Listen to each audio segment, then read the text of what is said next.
There we are. Okay, so this is encounter 14 from Learning Biblical Hebrew, Kutz and Josberger. Today we're going to go over the imperfect, the Qal Imperfect. We'll go ahead and start the screen share for the PowerPoint. And let's begin. As we get started, do you have any questions or comments about anything that we've gone over already until now? I guess one question I have, and I'm curious how the other folk taking this course are managing with the reading. One of the things that attracted me about this course was that it was based on a large amount of reading, and I thought that would help learn vocabulary and other things. What I've found, unfortunately, is that for whatever reasons, I'm not doing as much of the reading as I had hoped and as would be useful. So I was curious how others were finding it. All right, so that's a question for you guys. Some weeks it goes really well. Some weeks it goes really well for me. This week has been tough because I've had a lot of things I've had to do other than that. And so I didn't finish the reading this week. I got about maybe halfway to 2/3 of the way through. Oh, well, that's further than I did. It just takes, it just takes time. And sometimes you have it and sometimes you don't. How about you, Dale? How do you do with the reading? I always spend considerable time each day. So I would allocate like 15 minutes. That's the minimum. And then I will look at a few verses for the reading. Within 15 minutes, I have a timer, and then I go over them. What do you go over? That's for the reading practice.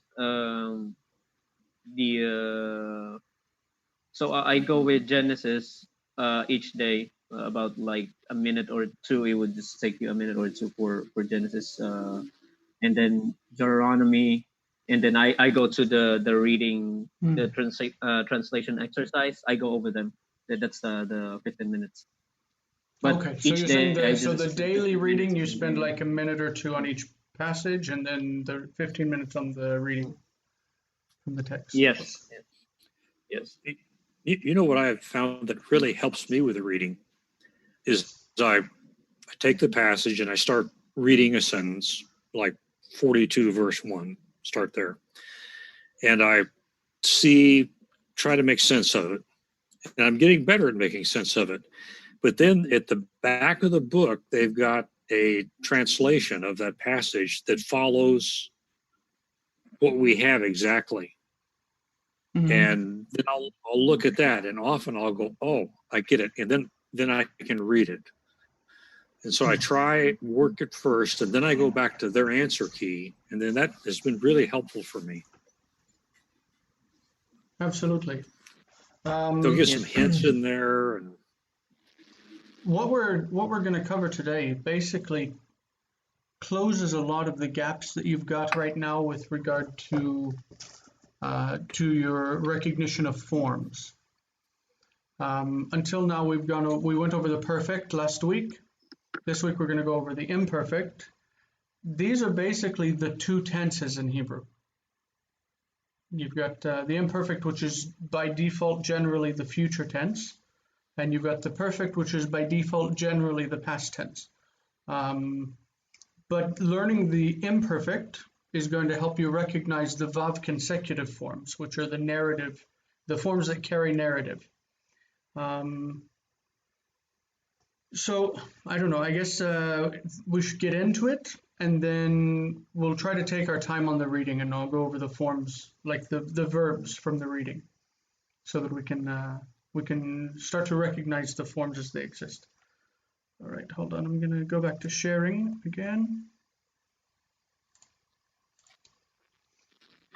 All right. So imperfect preformatives. What I wrote here, I said, down. The preformatives for the imperfect are a sort of prefix that's added to the front of the root. We already went over the idea of suffirmatives and preformatives. They're like suffixes and prefixes. The imperfect is also known as the prefix tense, since you indicate the person, number, and gender mostly by this preformative. For the most part, the preformative matches a piece of the personal pronouns for the specific person, number, and gender of the verb. So taf is for the second person. That is ata, at, atem, aten. Taf will be a preformative, a prefix that's attached to the verb root that comes from all of these forms that have in common taf. It means second person, that taf prefix generally. Whereas a sufformative is added to distinguish between gender and number. So the addition of yud at the end indicates at. The addition of vav indicates atem, and the addition of na indicates aten. Okay, so the third feminine forms copy other forms. So the third feminine singular copies the second masculine singular, and the third feminine plural copies the second masculine plural, or feminine plural. We'll get over that in a second. Thus, tishmor could just as correctly be you, second masculine singular, will keep, or she, third feminine singular, will keep. Similarly, tishmorna could be either you, second feminine plural, will keep, or they, third feminine plural, will keep. The context determines meaning. Third masculine plural and feminine plural have separate forms in the imperfect, whereas they had the same form in the perfect. So basically, in the perfect, these two forms were joined together. Okay, that is the hem and hen forms were joined together. So this is a layout of the preformative, and in case there is a sufformative, it goes here. So ani takes aleph preformative, ata takes taf, and the third feminine singular copies it. All the forms are going to be the same between them. The at form ends in e. If you think about, I think I mentioned before that in Arabic, the word for at is anti. Anti. It has an e on the end of it. This is the relation of this. It's like ata with e on the end. Anti. So tishmeri, tishmor, tishmeri. The hu form has a yod prefix, preformative. So yishmor. Anachnu becomes the nun. Atem is taf, like the second person marker, and then u for the plural, just like we have u in the plural and third person the perfect. And these two forms are the same, the feminine second person and third person. So if it's lishmor, to keep, it's tishmorna and tishmorna. They're going to be the same. And this one would be yishmeru. Tishmeru, yishmeru. We'll go over those specific forms in a second. Here is the full example of shamar. Okay. So far, are there any questions? Nope. No, so far, so good. Okay, so the preformative, first of all, notice that Jason, could I just jump in? I had mute on, so I was a bit delayed. I noticed for the ones, I guess you can't see what I'm circling with the nun, and then I guess a comment just sitting there without a... here, let me give you control of the screen. And now you can move your mouse and point out. Okay. Uh-huh. Yeah, it's this. In the textbook, they had a hey. Right. sort Yeah, of if you look sitting in here. on the bullet point number 3 over here, it says it can appear with hey. So tishmona and tishmona. I think the Okay, so biblical form is most commonly without the hey. oh, okay. Okay. All right, let's see. How do I take back control of the mouse? Hold on. Ah, there you go. Okay. So before You know, it really does help to present it this way. I see the pattern much more clearly now. yeah. Yeah. So we see that these two forms are the same. You will guard and she will guard are the same.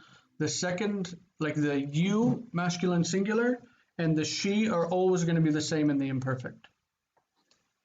So tadaber could be you will speak, or it could be she will speak. Tikra, you will call, or she will call. That's always going to be the same. The second feminine singular is with E on the end, tishmeri. Notice that before the vocalic ending, the syllable before it reduces. So we see here a vocalic ending, this is reduced, yishmeru, vocalic ending, tishmeru, and that happens throughout. The first syllable is closed on each one. Okay, this is with strong verbs, strong roots.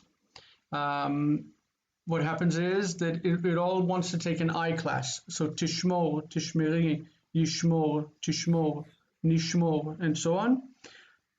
The first person is going to be not ishmor, because it would sound like ishmor, but eshmor. Eshmor, I will guard. Notice also, tishmor, you will guard. It fits directly in here, tishmor, na. Tishmorna. You feminine plural. And they feminine plural. Okay? So far, so good? Yep.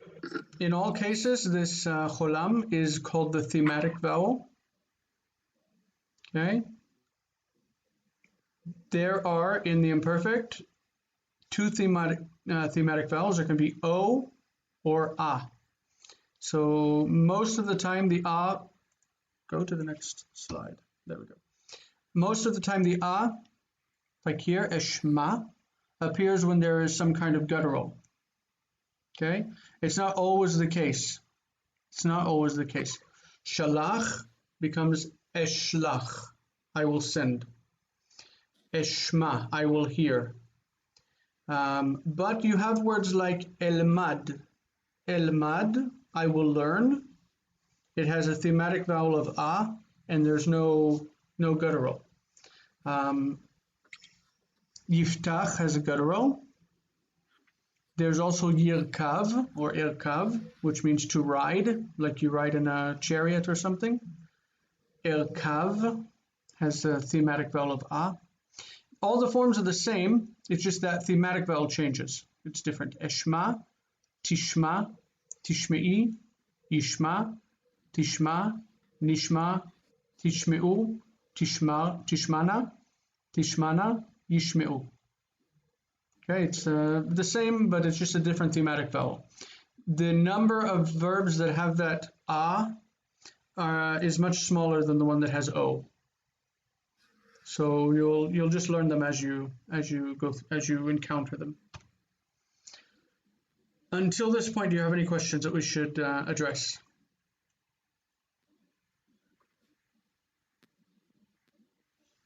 Or if we ask in Hebrew, Hayesh lachem ha'arot o she'elot terem namshich. Do you have any comments or questions before we go on? No? All good? All right. So parsing Qal Imperfects. We went over parsing last week. It's going to be the same as last week, but it's going to have the form, and then you're going to say Qal Imperfect, third masculine singular or whatever, of the root, whatever the root is, and then a gloss. So let's see. Yimloch. Yimloch. It's imperfect because it's a prefix tense, right? Yimloch. This is Qal Imperfect, third person, masculine singular, Yimloch, from Malach, and it means he will reign, or he will be king. Yimloch. Okay. What would somebody like to tackle this one? Yiftiru.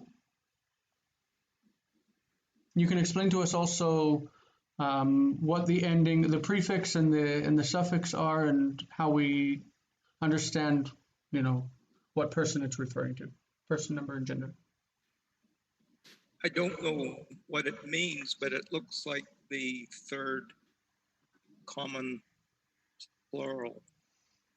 Well, in the imperfect, it's not common. It's masculine or feminine. This one is masculine. Sorry. Masculine, yeah. Mm-hmm. That's right. So it's Qal Imperfect, third masculine plural, 3 and P, from the verb patar. Patar. Yeah. What is patar? Anyone? To open. Close. That's patach. Patach is to Okay. open. Patar is to interpret. Like Joseph interpreted the dreams. Yiftiru, it's they will interpret. In modern Hebrew, we use this word patar as to solve. All right. So this is the same root.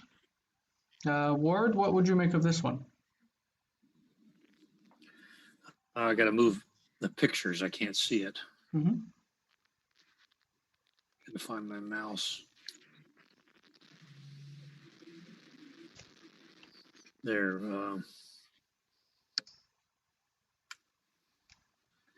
So this is still the verb for to interpret. Mm-hmm. It's second person feminine plural. Or third person feminine plural. It could be either one. Oh yeah, or either one. Yeah. Mm-hmm. So you're going to say Qal Imperfect, second feminine plural, or third feminine plural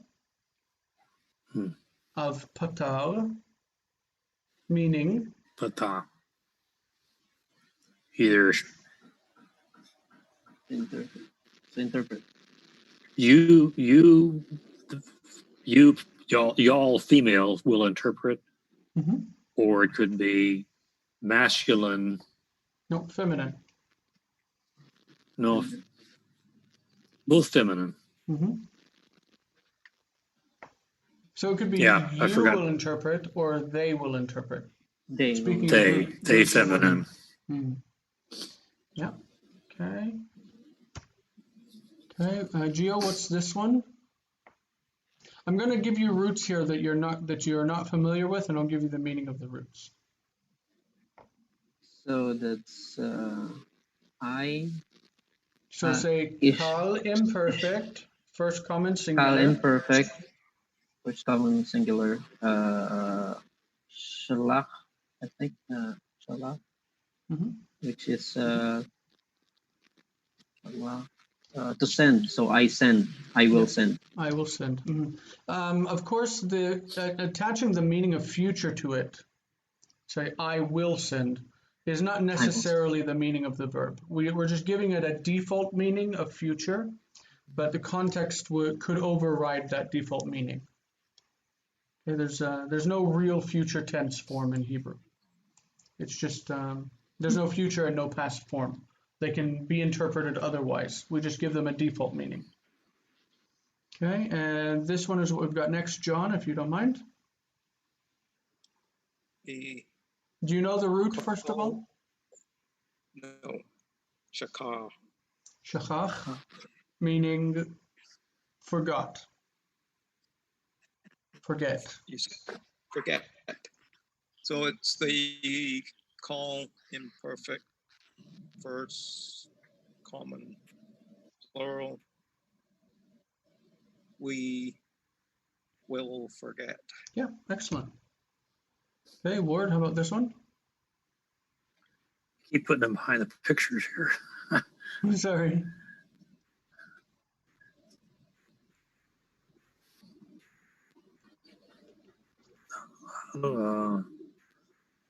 Lamad, is that to learn? Yep, learn or study. Oh, okay. So Tilemad, that's Qal Imperfect. This could be second person masculine singular or third person feminine. Exactly. Yeah. And it would mean you will learn or she will learn. Mm-hmm. Exactly. Okay, now we've got this one, Gio, if you don't mind. It's from what root? Sorry, which one? Is it bottom, the right below? Okay, yeah, bottom right. I think we have a root for what? Makar. Machal. Mm-hmm. So that's, I don't know what the meaning is. Makar. Sell. To sell. To sell. Okay. So you have Qal Imperfect, and that is feminine. Second person feminine. Mm-hmm. And singular. Yeah, singular. Second person feminine singular.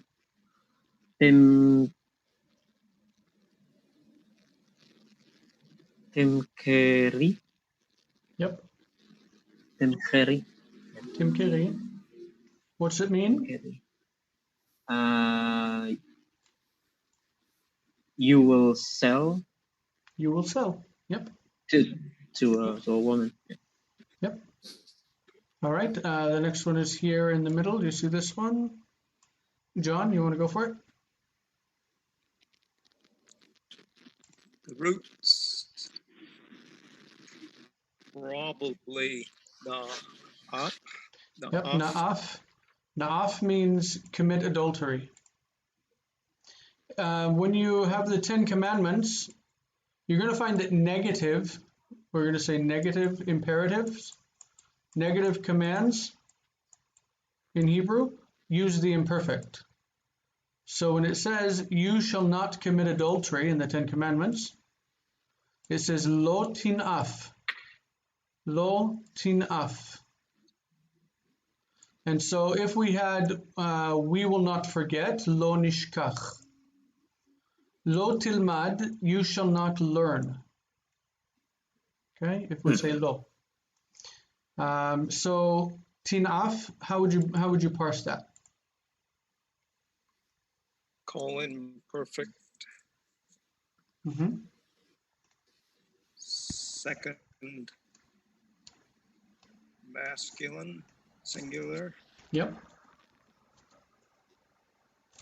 And the meaning, you said this was to commit adultery? To commit adultery. Mm-hmm. You shall not commit adultery. So in this case, you will commit adultery. Because there's no lo. Sorry, there's no lo there. All right. Yeah. The form in the Bible. So mm-hmm.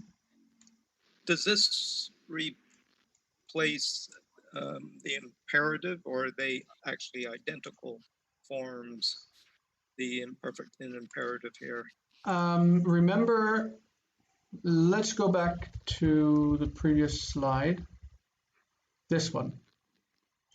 Okay, if you have, can you see the second masculine singular? Tishma. Yep. If you take off T, you're left with Shma. Shma is the imperative. You take off the prefix here and you have the imperative. Shma. So the section we're doing in Deuteronomy chapter 6 says, Shma Yisrael. Shma, listen, hear. Hear, O Israel, it's imperative. But the negative imperative, if you say do not listen, you use this form, the imperfect, and you attach before it the word for not, do not, is al. Al tishma, do not hear. Al telech, do not go. Al Al tochaletze, do not eat that. The Ten Commandments are different because it uses the word lo instead of al, because it's not a direct imperative. It's saying you will not do this. It's giving a directive for all time. If you're telling somebody lo tin'af, you will not commit adultery, it's setting a general, let's say instead of tin'af, let's say tignov, you will not steal. The Ten Commandments, you will not steal, you will not do this, you will not do that. So lo tignov means as a general principle, you will not steal. But if we're in the situation and you're about to take something, and I see you put it in your hand and you take it and you start to put it in your pocket, I wouldn't say to you lo tignov, I would say al tignov. Al is the negative for imperative. Okay? Okay. Yeah. All right, so, but the positive imperative is like if we had tilmad, then the positive imperative just takes off the T, and it says lemad. Lemad is imperative. Okay, so in this case, ne'af. Ne'af would be imperative. It would be kind of silly to be, you would never hear somebody give that imperative. Commit adultery. No one would ever say that. Okay, now the next one, I think we're back on Ward, if I'm not mistaken. Oh. Tiftechu. Tiftechu. So this is the call imperfect. This will be a third person masculine singular. Mm-hmm. And It's second person. Sorry. oh, second person, right? Because it wasn't ye, Mm-hmm. right? Yeah, and this was you will interpret. You all in this will case, interpret. Open. Tiftach, open. I think you said open earlier for tiftol. Oh, yeah, right. There's resh, tiftor, and Oh, there's yeah, okay. chet, tiftach. Notice if we take off the T and we make this an imperative, this obviously the pay is going to take a dagesh. We have two shvaz that are together. The first one is going to become chirik, pitchu. The imperative for open, like open the door, you're talking to a group of people, you say pitchu et hadelet. That makes sense, right? You just take off the T, and then you can't have two shvaz together, so one becomes chirik, pitchu. And this will also become soft. Pitchu et hadelet. Open the door. Yeah? That's the forming the, once you have the perfect and the imperfect, all the other tenses make sense. Like the imperative is just take off the T prefix. So you can have plural or singular. Tilmad becomes lemad. Tiftichu becomes pitchu.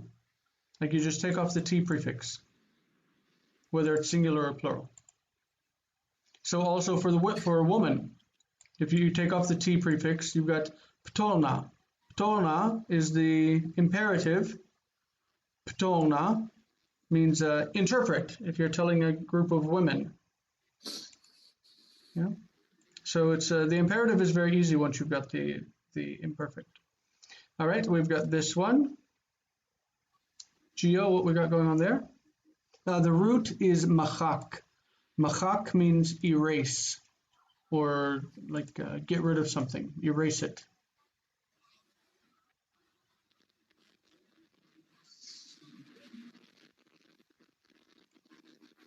You gonna take it? Erase. Yep. So that's first person, common plural. Mm-hmm. So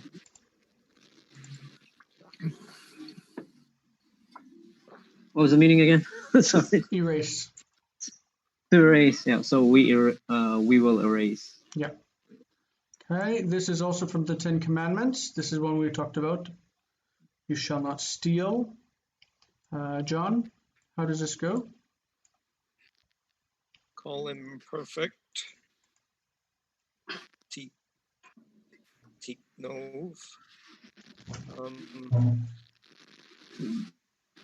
Looks like second masculine singular.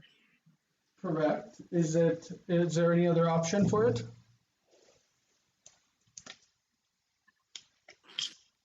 Probably third feminine singular. Yes, exactly. So what are the options as far as translation or gloss? Don't know what it means. It means steal. So it's she will steal, or you masculine singular will steal. Exactly. Okay, let's see.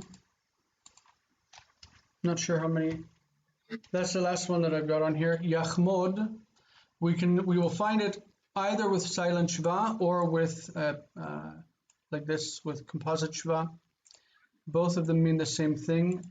Chamod or chamad means to covet.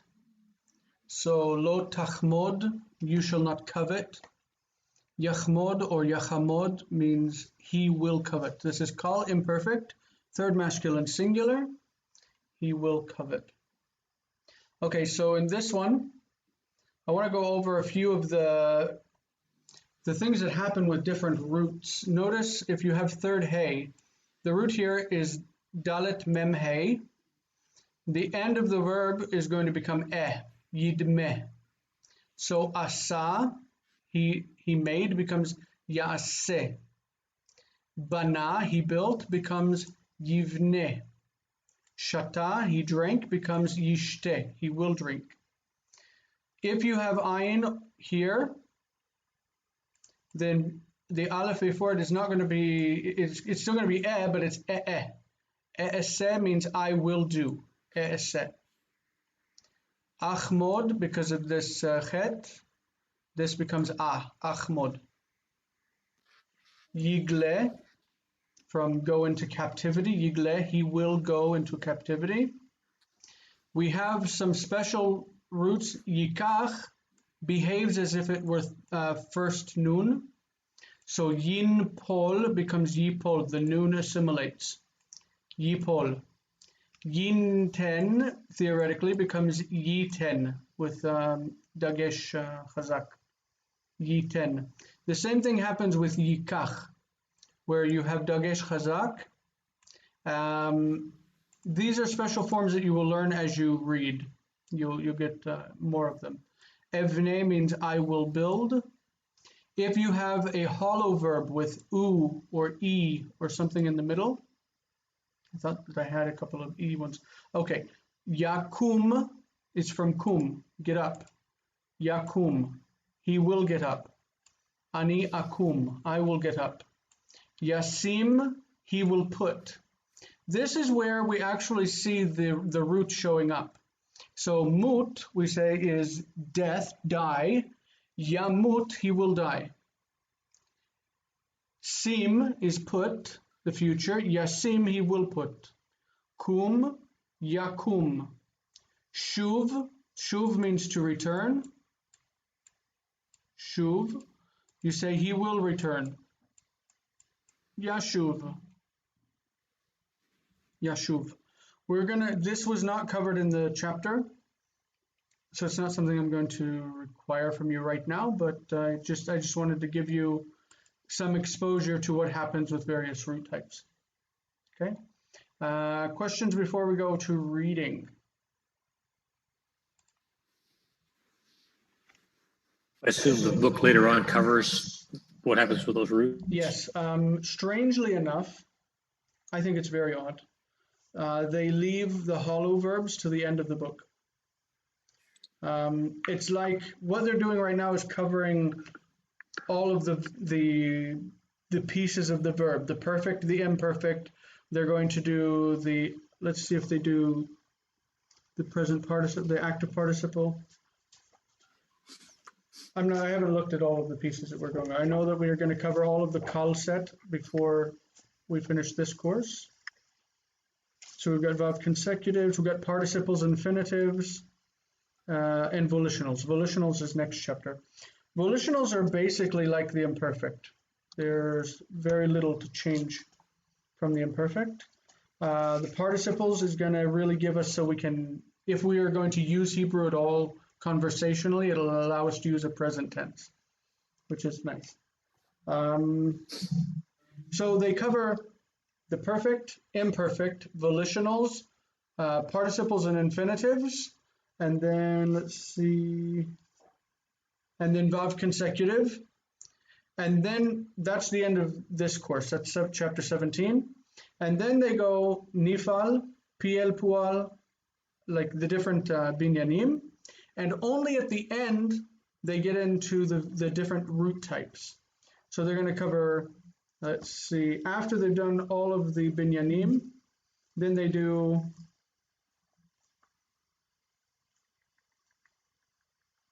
okay, so in chapter 23, no, 24, sorry, they have Hebrew weak verbs. That's where they start to talk about the different root types. And then they've got third yod verbs, which they get all of it at the end. First vav and first yod, second vav and second yod, which is what we call hollow, and geminate roots, first nun, and then first guttural. So they cover all of these things at the end of the book, which means that we have yakum, he will get up, but they don't address it until chapter 30, you know. It's something that I think that we should probably throw in to what we're doing, even though it's not going to be addressed in the book until the end. Yeah, we see that all the time, like ra and to go, to enter. I have, So when you study Greek, you cover all of the verb system, and at the end of the book, they decide to cover the me verbs. You know what I mean? Like right. tithemi. Yep. Every grammar book does it that way, and I think it's a terrible mistake because it makes you feel like the me verbs are not important because they're left till the end of the book and you never really spend time with them. Anything you leave till the end of a book, you spend less time with it than you do with other things earlier on. So I think it's a mistake that they've put the root types at the end, but they're trying to present a lot of information and then fill it in later. And I think that we should at least get an example of each type as we go forward. You know, if you get one example, like lashir is to sing, ani ashir, ata tashir, hu yashir, he yashira. No, he tashir gam. Sorry. If you take one example and you move it through from beginning to end, then all of the other examples kind of fall into place generally. But they don't address these things yet. We'll fit things in. I'm sorry, I'm really tired tonight because I've been sick, and so I'm kind of scatterbrained. But let's go into reading so that we can finish it up. I've been taking my temperature like 6 times a day, and now I'm really clammy, sweaty. But I hope this passes. Look after yourself. Yeah, I really hope this passes. I'm gonna call emergency whenever we finish our lesson. Not because I feel that I'm in an emergency, but because I need to be tested. Anyway, so Joseph's brothers traveled to Egypt, Genesis chapter 42. Vocabulary, emet. Emet is truth. Ason is a catastrophe or harm or something really bad. Bad normally means fabric, and it's weird that it's by itself, but because normally it's levad. Levad is alone. Ish levado, a man by himself. A man alone. Bachan, to test. A test or a quiz is called mivchan. Ben, between. whenever you say between one thing and another, it's common in Hebrew to either say ben X leven Y, like you repeat the idea between this and between that, or you can say ben X le Y, like you use the lamed prefix. It's really flexible, but ben means between. Chai, alive. Chaya, the verb echyeh, I will live. Okay, chaya. Chaya also means an animal or a beast. Chamor, donkey.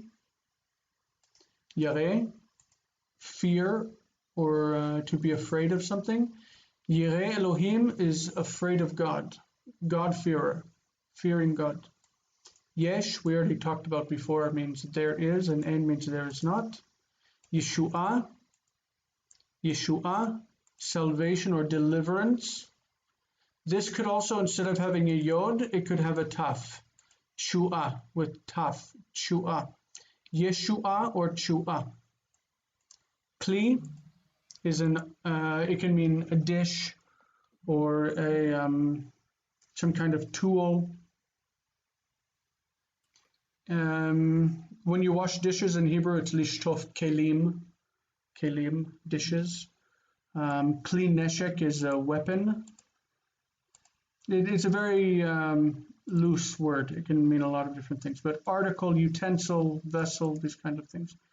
Ken, thus, so, honest, right? It also means yes in modern Hebrew. Ken is yes. Miragel, spy, miragel. Mishmar, we already had this in the last, what happened? In the last chapter, we had Mishmar as confinement. Patach, Patach opened, he opened. Tzara, trouble, distress. Katon, also katan, small or little. Kashe, kasha is the verb and kashe is the adjective. Kashe means difficult, harsh, hard. This root is going to be more in the hifil. Hiksha, hiksha means he made something difficult. It's going to be less in the state of to be difficult or to be hard. Reshit, beginning. Sackcloth. Sheol, hell, or the grave. Shavar, broke. Lishvor lechem means to buy food. Like when it's, there's a special meaning for it, but normally it means break. Shuv, return. Yashuv, he will return. Tehom is from our verse in Genesis, our reading in Genesis 1, the abyss. Abyss or deep ocean. Ocean, I don't think it would be ocean, but it means like deep water. Okay, Asar and Eser both mean 10. All right, so covered the vocabulary. Let's get into reading. Who wants to read first? Vayar, Yaakov, Ki Yesh Lehem, Be Mitzrayim, And just that Be word, Mitzrayim, lechem. Lechem, Lechem. Lechem, Be Mitzrayim. And Jacob saw that there was food in Egypt. Okay, could be food, could be bread. Jacob saw that there was bread in Egypt. I think it says grain, doesn't it, in the actual real text? I don't know. Let's see. I went back and looked. I think it says grain if you look in the Bible. Let's take a look. So bread would be closer. I think I messed up my screen. Let's try this again.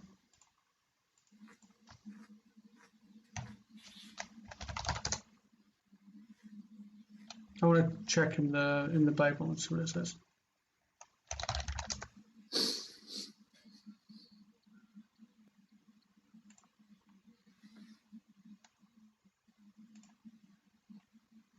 We're in chapter 42, right?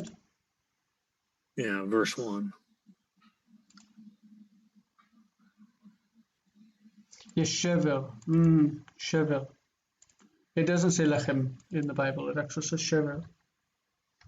So, okay, that's what's. All right, let's see. So here we go. Back to it. So in our text, it's adapted and it says lechem, but in the real text of the Bible, it says shevel, which would be grain.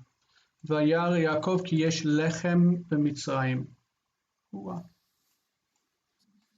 Now we're going to see that I don't know anything about how to use logos. When windows start opening, I don't know what it's doing. All right, who wants to take the next verse?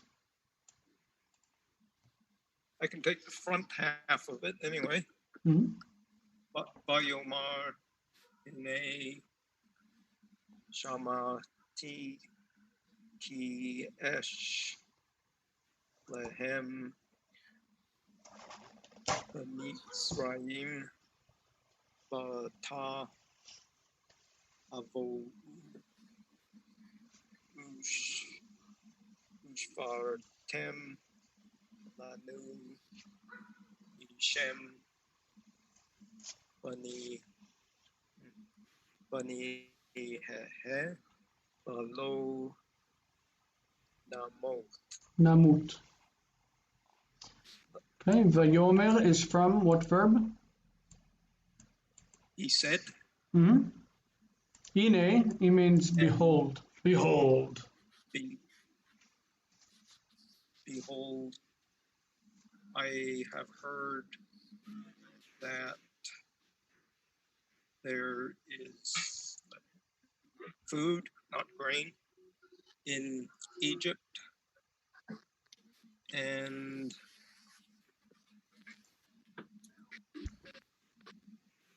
Ata means now. Ata is like achshav, now. And now. Okay, what is the root here of the verb? Bo. Bo. Tavo'u, you see the ta prefix and u on the end, so it's second masculine plural. Tavo'u, come. Come ye. Vata, tavo'u. Come and go, or just come? We'll think of lech, halach as go, and tavo as come. Lavo also means enter. In biblical Hebrew, there was no word for enter on its own. We have a word in modern Hebrew, but they didn't back then. And you shall come and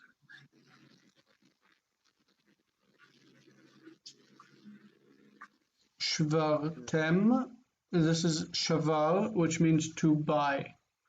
It doesn't normally mean buy, it normally means break. But when it comes to food, it will be buy. So we said that this word here in the Bible is actually shevel. Shevel and shvartem are related to each other.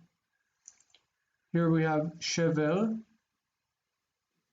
It says, Vayomer hine shamati ki yesh shevel b'Mitzrayim. Redu shama, go down there, v'shivru lanu misham. So shivru lanu, this is the imperative, shivru.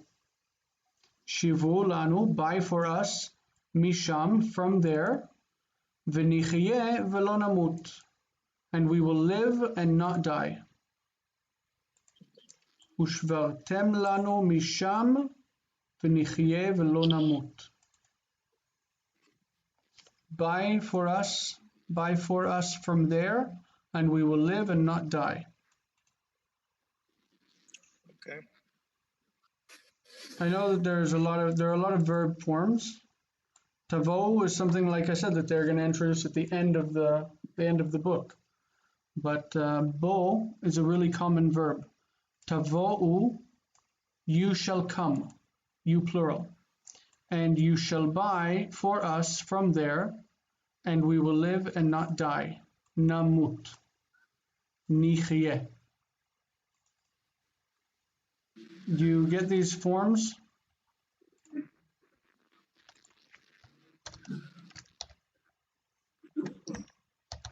Nichye. This is from what root? Chaya. Nichye, we will live. Namut,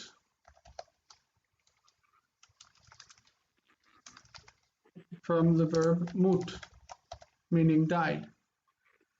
Namut, we will die. Okay? All right, Gio, I think it's your turn, number 3. Ooh. Yeah. So, Vayardu Akhi Yosef Asara Lemaan Ishberu Lechem Mimitzraim. Vayerdu is involved consecutive, and they went down. Notice Achei Yosef is the brothers of, but Achi Yosef with Chirik means the brother of. Achei Yosef, brothers of Joseph, and Achi Yosef, the brother of Joseph. So you want to translate? Yeah, so and can we say like, and the brothers of Joseph went down?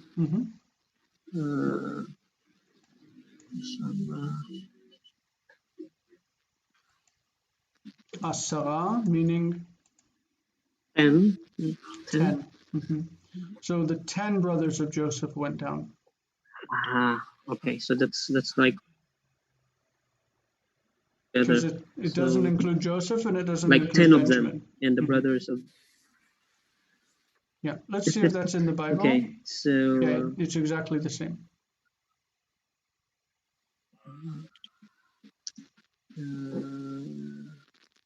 Lema and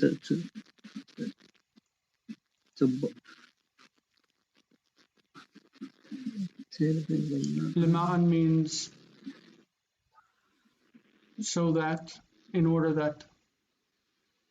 Yeah, in order that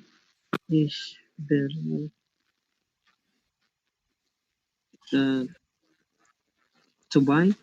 They might buy. It's the third person. The third person, yeah. So they might buy. So lechem, bread or food.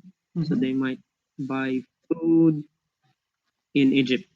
Yeah, or from Egypt. From Egypt. Notice that there is no subjunctive in Hebrew, obviously. So after so that, you will use the future. So that they might do this. The 10 brothers of Joseph went down so that they might buy bread from Egypt. The might buy is the imperfect also. It doesn't have to be he will buy. It could be in order that he would buy. You know, it's because Hebrew doesn't have subjunctive, the imperfect will play a lot of roles that the subjunctive would play in Greek. Okay? Ve'et Binyamin, Achi Yosef, notice Achi singular and Ache plural. Ve'et Binyamin Achi Yosef lo shalach Yaakov et Echav. Et means with his brothers. Et Echav, with his brothers. Ki amar pen yeh lo ason. Pen means lest there should be to him a tragedy, or unless harm should come to him. So Benjamin, Joseph's brother, Jacob did not send with his brothers because he said so that no harm will come to him. Okay, let's see what this says. The form achi is just a singular construct of ach. Okay. Number 5. Before I read it, I have a question on 4. Uh-huh. So it starts off, I had a question on 4 before we go any further. It says, the very first one, Ve'et Benjamin. What is the Ve'et at the very beginning there? Okay, so the verb is shalach. The subject of the verb is Yaakov, is the father. And the object of the verb shalach is Binyamin. Because Jacob did not send Benjamin. Okay? So they just moved that to the very beginning of the sentence for emphasis. Yeah. Because the word Okay. order is not important. But the sentence, so this is an apposition. Achi Yosef is telling us who is Benjamin. So Yaakov lo shalach et Binyamin Achi Yosef, Joseph's brother. He calls him Joseph's brother because Joseph and Benjamin were both born from the same mother, whereas the other ones had different mothers. So ve'et Binyamin lo shalach et echav. He didn't send him with his brothers. That make sense? Mhm. Okay. All right, number 5. Okay, so Vayabo'u B'nai Israel Le'ohel Betoch Al Kal Haaretz. This word is Yeah. Haaretz Ki Hayi Haya Hara'ah Ha'av. Be Ha'av Be'aretz Be Ke Na'an. So Canaan. It's Canaan. yeah, ki haya hara'av be'eretz Kna'an. Kna'an. Canaan is Kna'an. Right. Vayavo b'nei Yisrael le'ochel betoch am kol haaretz ki haya hara'av be'eretz Kna'an. Okay, how would do you have a guess for translation? So, and they saw. No, they came. Oh, they came. Sorry. And they came, the sons of Israel, for food in the midst of all the peoples that were. In the midst of the people of all the land. It seems like an odd expression. Let's see. ויבואו בני ישראל לשבור בתוך הבאים כי היה. This makes more sense. This says in the Bible, it says the children of Israel came to buy, like to purchase, together with everyone who was coming, betoch habaim, like in the midst of all the people who are coming to Egypt, ki haya harav be'eretz Canaan. So it's like a bunch of people were going to Egypt, and the children of Israel joined in and went with them. I don't know what the authors were thinking about making this here. Betoch am kol haaretz. In the midst of the people of all the land. I don't know. What it means is that they were going up with all of the people from Canaan. They were going to Egypt to go buy bread. So that were in famine. Like the famine was in all the land of Canaan, and so everyone of the from land of- Canaan were going yeah. to Egypt to buy bread, and the children of Israel, the 10, went with all those people who were going to Egypt. Okay, John, do you want to take the next one? Yosef hu Hatzar al Haaretz Ish Qal al menu vaya o hey Yosef Yichre'u lo. ikreru. There's a lot of syllables there. Yeah. Low. This I got the last bits of Vayichre'u lo. This is they bow down to him. I don't imagine that it actually says that. Let's see. Yishtachavula. This is the real word. Vayishtachavulo. Apaim arza. They bow down to him with their face to the ground. Vayishtachavulo. They use the word vayichre'ulo instead of yishtachavu because it's easier. But the real word liishtachavot means to bow down to someone. This is normally used, like you would say, with berech. You bend your knee. But okay, they bow down to him. So what's it all say here? and Joseph.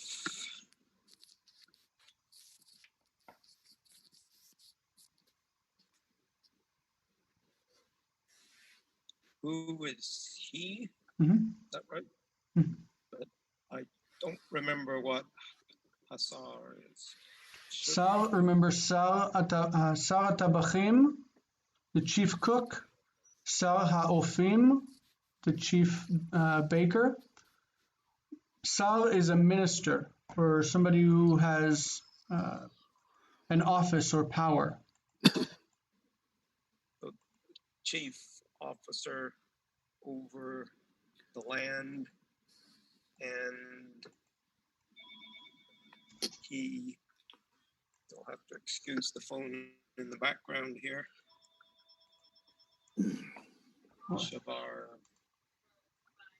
Yeah. So the who is like the verb was. Joseph was minister over the land. And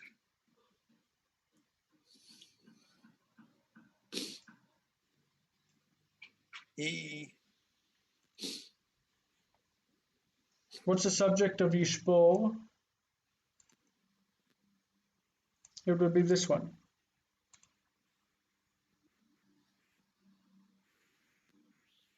Vayishbor kol ha'am mimenu.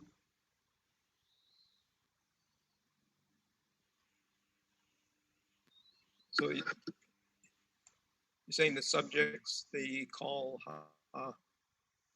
Kol ha'am is the subject, yeah. all the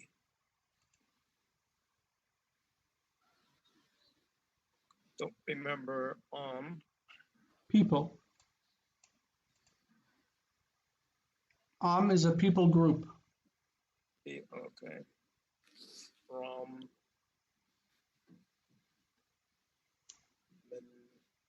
Mimenu, from him. sorry, what was that? From him, mimenu. So all the people bought from him. All the people were buying from him. Vayishbor kol ha'am mimenu. And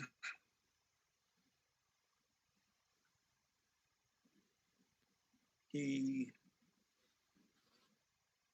no, that's not going to be right.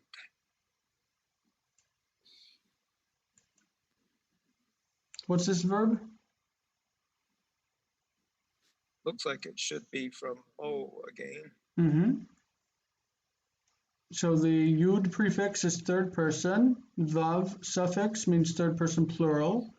Yavo'u, vayavo'u, and they came. And they came. The brothers of Joseph. Mm-hmm. Brothers of Joseph came and they did not. No, law is to him. Oh, Yichreu so lo, and bowed to him. they bowed to him. Okay? We've got the same verb that we had at the beginning of the passage. He saw. Vayar. Who's next? Jason, on that note, I'm going to have to bow out for reasons I sent you by email, which you may or may not have seen yet. I don't think I've seen it. I've I'll not see been you feeling all. well. I haven't checked my email today, so. All right. See you all next week. We'll see you then. Bye. Thank you. See ya. Okay, so who's next? Me. I think Okay. that was me. Go for it. One thing that So I've you seen is have that they repeat vayavo'u, vayavo'u. You know, they repeat vayar. They're repeating the verbs a lot, so it should give us some like once it says vayavo'u, they came. Vayavo'u, they came. Vayar, he saw. The same as up here. By repeating them, they should be reinforcing them for us, I think.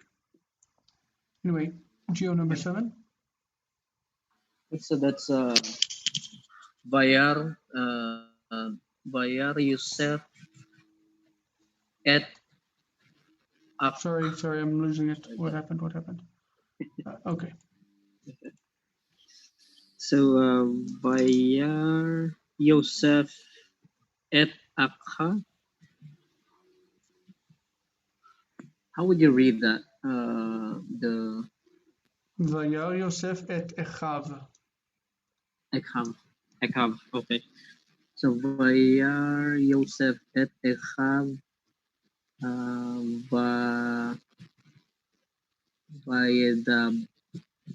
Vaydaber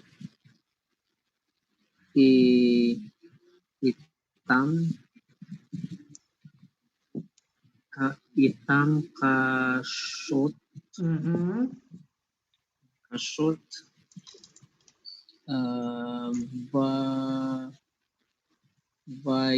Vayomer.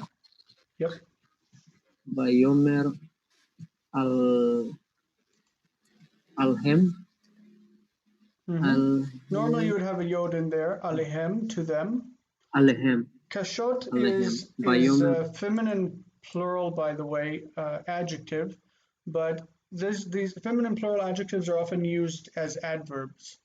So, Vaydaber itam kashot means he spoke with them harshly. He spoke with them harshly. Okay.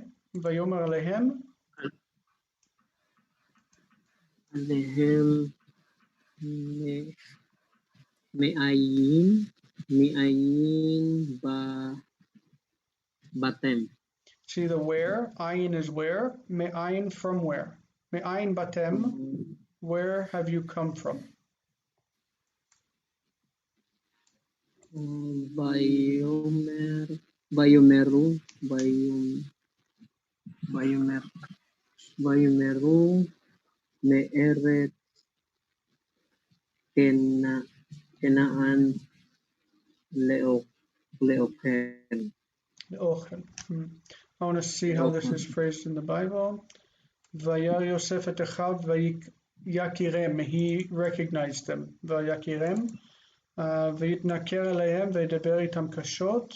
Vayomer alehem me'ayin batem. Vayomru me'eretz Canaan lishbor ochel. Okay.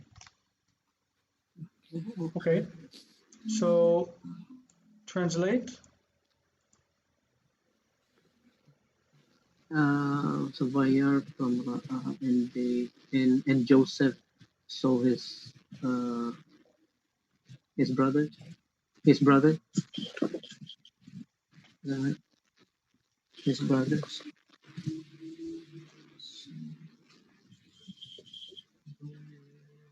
By the bear, and he told them or spoke to them harsh. That's kashot. וידבר איתם קשות, he spoke with them harshly. Harshly. In the Bible actually says Joseph saw his brothers and he recognized them. Vayakirem. Joseph saw his brothers and he recognized them and he spoke harshly with them.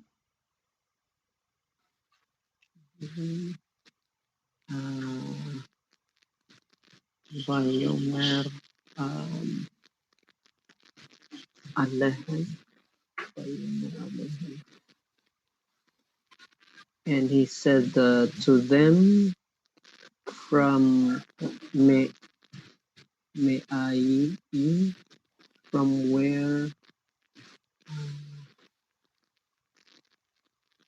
Batem, from where is you from Bo. Where have you come from? It's Ba, and the From tem where- ending it's perfect. Where have you come from, or where did you come from? he spoke to them from where you have come from, Vayumeru, and they Vayumeru, and they said,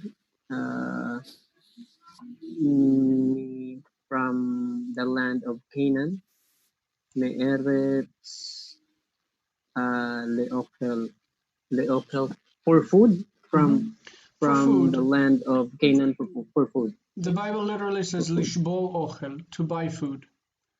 Me'eretz Canaan lishbor ochel, from the land of Canaan to buy food. Okay, Ward, do you want to do number 8? Vehu yada otam vehem lo yadu oto. And I got a short one. Mm-hmm. And he recognized them, and they did not recognize him. Let's see, verse 8. Vayakir Yosef et achav vehem lo ikiruhu. Yeah, it felt weird that they would use the verb yada. It's more sensible to use the word lahakir. Like yada is used like hu yada otam. It feels really strange because yada is used to say, like, you know God. Know the Lord. Da et Hashem. Da. But it's more used for like Adam knew his wife and she conceived and bore a child. It's not normally used for like you know someone. The word is hikir. Hikir, v'hikir otam, v'hem lo hikiru oto. He knew them, but they didn't know him. It's lehakir. It's a different verb. So it's really weird that they would use yada here. It's not what appears in the Bible. In the Bible, the word is vayaker. You see the verb there? Vayaker Yosef et achav. Joseph recognized his brothers. Vehem lo hikiruhu. They didn't recognize him. Hikir, hikiru, hikiruhu. They recognized him. They didn't.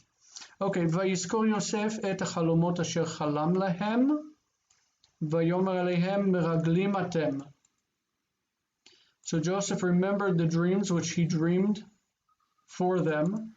It wouldn't really be for them. I think it would be about them, right? He dreamed about them. That's what it says. Vayiskor Yosef et halomot asher chalam lahem. Okay, it does say lahem. Nice. So this would be a dative of reference, which he dreamed with regard to them. Vayomer lehem meraglim atem. You are spies. He says to them, you are spies. You know, I've noticed when I'm reading, I've checked, is when you have the punctuation here, the accent marks, Mm-hmm. the troph marks, then it's actually the word from the Bible. Yeah. It feels weird there, but I mean it makes sense. You can understand it, but it feels weird. Like Vayiskor Yosef et halomot asher chalam aleihem. I would expect about them, that he dreamed about them. But chalam lahem would be he dreamt with regard to them. It's yeah, okay.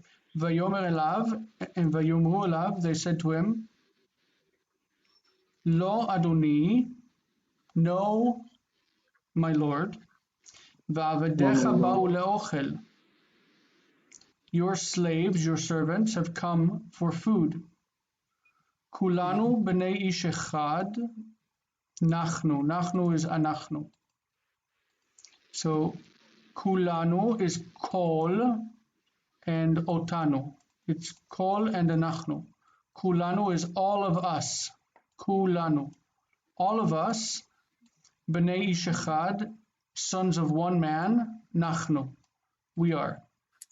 All of us, the sons of one man, are we. Lo hayu avadecha meraglim. Your servants have not been spies. Lo hayu avadecha meraglim. Notice they speak in the third person. Your servants have not been spies. It means we have not been. We were not spies. Okay. Ward, do you want to keep going with this one? Which one? All right. Okay. Vayomer Elehem lo ki batem kimo kima raglim ki meraglim ba'eretz. Ba'aretz. And ba'eretz. Yeah, he said to them, know that you have come as spies into the land.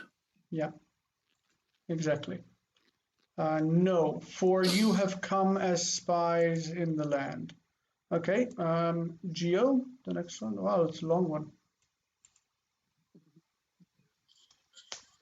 Okay, so Vayomeru Shinim Shneim. Shneim Shneim asar. Shnim Asar Abadeka Achim Anachnu Bnei Ish Echad Ish Echad Be'eretz Canaan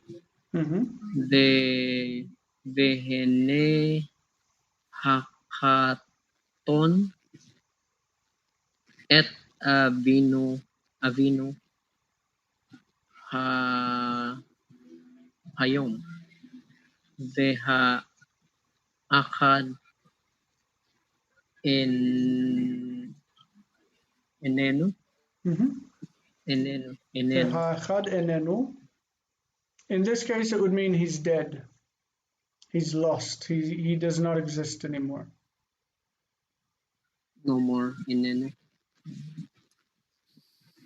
Okay. So they said.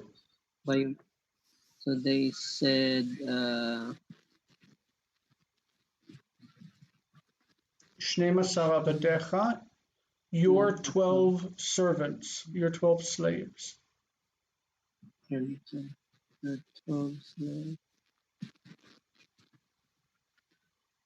12 slaves, 4 servants, Achim brothers,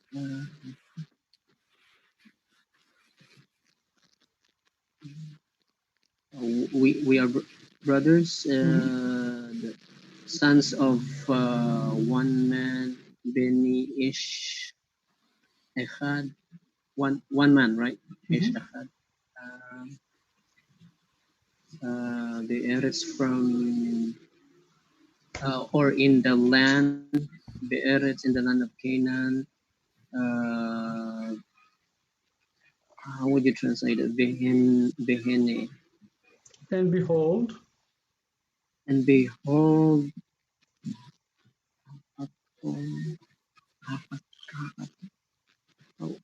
youngest, Yeah, the smallest, the youngest. the smallest, or the youngest. Et Abino, with our father. Mm-hmm. Et Abino. Hay Hayom the day today Hayom today ve today and one and the one is no more. Yeah. Or In other words, that's Joseph. Joseph's dead. So they said that the smallest one, which is Benjamin, is with our father today, and the one is dead. Okay. 14. Vayomer alehem Yosef, hu asher dibarti alechem leimor meraglim atem.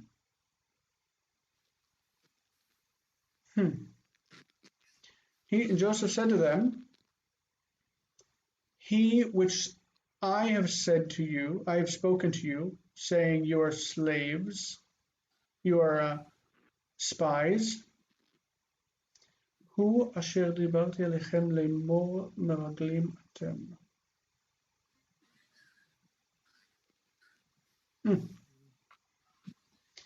Sentence.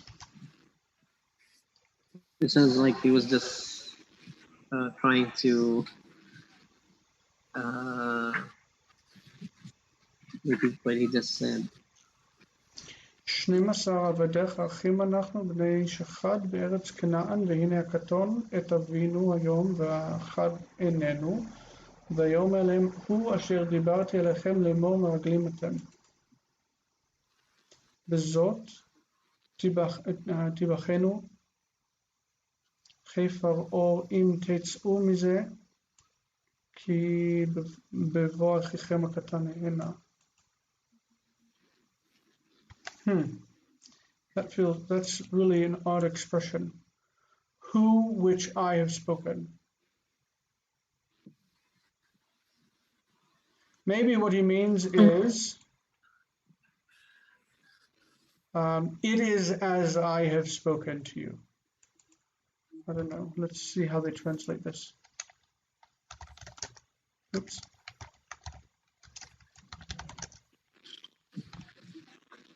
From the workbook it says,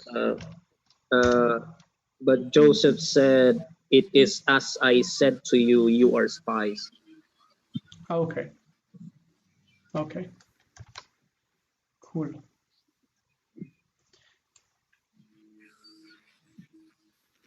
It is as I said. All right. You are spies. Or do you want to take number 15?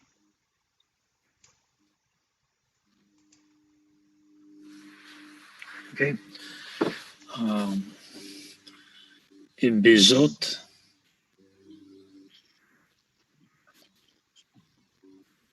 Avehan, let's see. Avehan. Evchan. Oh, Evhan. Edhim, Echem. So bezot means like, in this way I will test you. Bezot evchan etchem. And then He.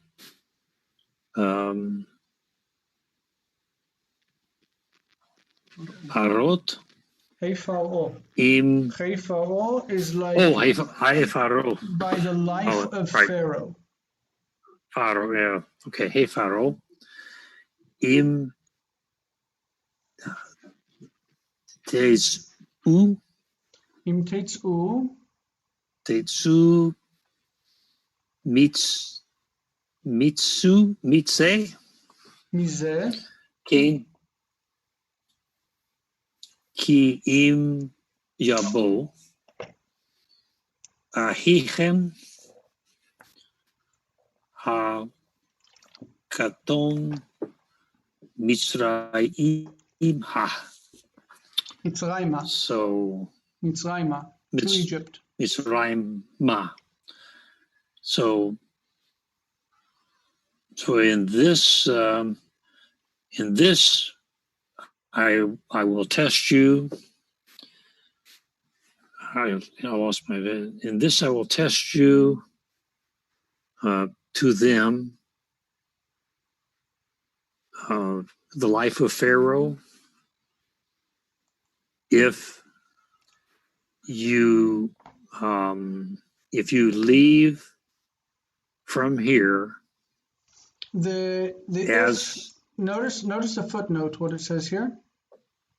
The use of im is part of a longer oath formula. In its full form, the formula states something like, may God judge me if something happens. And it means that something should not be done. Even in English, we leave things unexpressed. Think, if I have to come down there, where the second part of the warning is omitted but clearly understood. Translate the oath as, surely you will not go out. Im titz'u mizeh, you shall surely not get out of this unless your smaller brother comes to Egypt. Ki im is unless, yavo achichem hakaton Mitzrayma. Chei Pharaoh is like by the life of Pharaoh, or by Pharaoh, it's an oath. By Pharaoh you shall not come out of this unless your small brother comes to Egypt. In other words, if he doesn't come down here, you guys are in trouble and you're not getting out of this. The im is an oath. He's saying it will not happen. Im titz'u mizeh. God will judge me if you get out of this unless your brother comes down. Okay? Geo, number 16. Yep. Ve'ata tesh lekhu. Ve'ata tesh lekhu mechem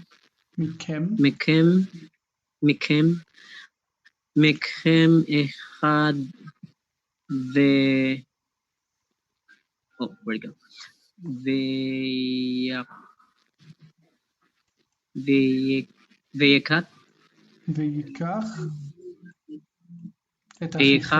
Ve'yikach et achichem lema'an abken.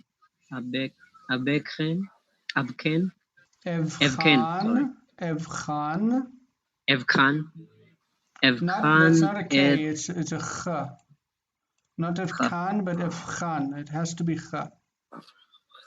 Evchan. Mm-hmm. Evchan et devrechem. And this ha right there is a question. Emet.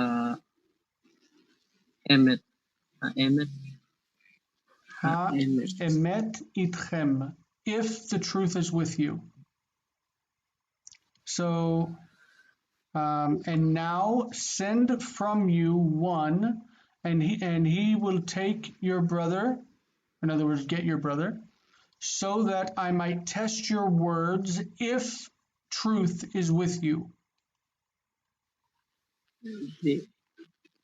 Ve'im lo, and if not, is that right? Mm-hmm. And if not, ve'im lo he paro he meraglim achim. Atem. And if not, atem. And if not, again, by the life of Pharaoh, surely, or for sure, you are spies. You are spies. You are spies. Vayasem otam el mishmar shloshet yamim. He put them in prison for 3 days. Why? Put them in prison for 3 days. Vayomer alehem Yosef bayom hashlishi zot ta'asu v'chayitem ki et ha'elohim ani yar'eh. So Joseph said to them, on the third day, you shall do this and live, for I fear God. Okay, we're down to verse 19. Let's see how many verses we got. 38. A lot. This was a Yes, long reading. it is. Kind of worried about you, Jason, because you sounded really weak. I mean, we can just do the reading by ourselves, maybe. I think maybe And that's then, a good plan too. yeah, so you could take care of yourself and maybe call your health department or Yeah. paramedics. Yeah, Yeah. I'm going to do that. We'll just do the reading by ourselves.